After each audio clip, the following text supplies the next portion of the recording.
Ini dia fams, acar kuning lidah sapi. Menu eksklusif yang enaknya serius banget. Juara banget kelezatannya. Siraman kuah kuning encer menyegarkan, jadi penyempurna rasa yang istimewa.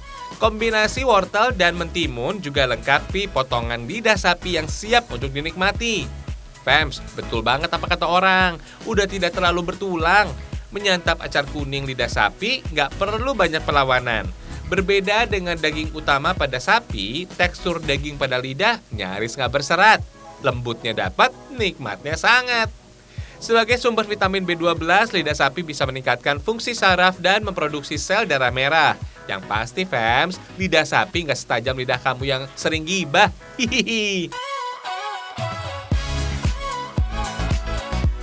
Untuk buat acar kuning lidah sapi, mentimun dan wortel jadi yang utama. Kelapa dan rempahnya jadi dasar kuahnya. Di pasaran, beras satu lidah sapi bisa mencapai 2 kg atau lebih.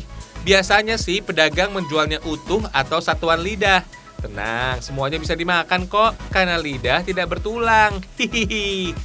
Sebagai bahan masakan, lidah sapi memang kurang populer jadi sajian rumahan di tanah air. Alasannya mulai dari geli sampai nggak bisa mengolahnya. Kalau tahu caranya, olahan lidah sapi bisa jadi sajian istimewa. Lidah yang nggak berlendir, kenyal, dan nggak lembek saat ditekan bisa jadi petanda kalau kualitasnya cukup baik. Setelah bersih dan dipotong, lidah harus direbus. Tambahan batang serai dan daun salam pada air rebusan ampuh kurangi aroma khas lidah sapi. Berhubung namanya acar kuning, bumbu yang dipakai nggak lepas dari jahe dan kunyit. Bawang putih dan kemiri juga ikut diulek halus. Lidah yang termasuk jeroan sapi ini memang punya aroma yang khas. Campuran bumbu dengan aroma yang sedap, gurih, sangat dibutuhkan.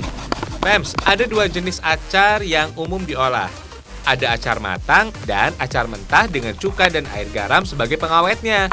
Berhubung mau buat olahan acar, wortel dan timun wajib dilibatkan. Oh iya fams, setelah sekitar 1 jam perebusan, lidah sapi bisa lanjut diproses. Lapisan putih kulit luar inilah yang jadi sumber aroma khasnya. Singkirin aja deh. Oh iya fams, olahan lidah sapi di Indonesia belum banyak kreasinya. Biasanya sih sering dibuat menjadi bistik atau semur lidah sapi. Kalau kalian doyan makan sate padang, juga ada lidah sapinya tuh. Menu acar kuning lidah sapi jadi salah satu variasinya. Acar kuning yang sudah umum di Nusantara dikenal dengan sebutan pesmol di Tatar Sunda. Aneka isi dan bahan pilihannya tergantung selera, bisa lidah sapi atau ikan. Lagi-lagi, semua soal selera dan kebutuhan fams. Lidah sapi yang cukup tinggi kandungan kolesterol, konsumsinya harus dibatasi. Olahannya juga bisa loh, nggak pakai santan. Jangan lupa, potongan wortel dan timun sebagai syarat layak disebut acar. Sengaja masuk terakhir supaya tetap renyah dan terjaga nutrisinya. Gak usah lama-lama fams, kalau dirasa sudah matang dan bumbu meresap sempurna, acar kuning lidah sapi siap disajikan. Selamat makan!